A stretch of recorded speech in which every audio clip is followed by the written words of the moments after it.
নমস্কার, আমি সংযুক্ত। আপনারা দেখছেন ইউনিফ্লাই নিউজ বাংলা। হালিশহর পৌরসভার 1 নম্বর ওয়ার্ডের কুমোরপাড়া এলাকায় ব্যারাকপুর লোকসভা কেন্দ্রের বিজেপি প্রার্থী অর্জুন সিং এর সমর্থনে টাঙানো বেশ কিছু ব্যানার ছিঁড়ে ফেলার অভিযোগ ওঠে তৃণমূলের বিরুদ্ধে।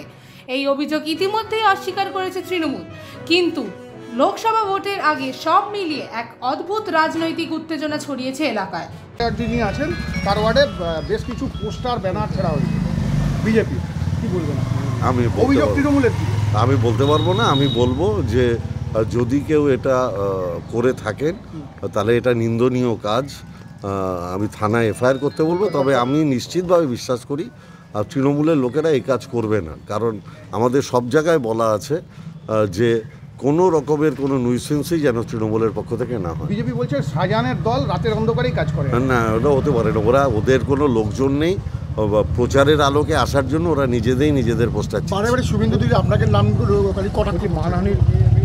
হ্যাঁ, আমি লিডার, আমাকে ও লিডার বলে মানে তাই করছে। মানহানির মামলাটা কি দলের পক্ষ থেকে করবে? না, আমি করব ব্যক্তিগতভাবে। আমার নাম করেছে, আমি করব।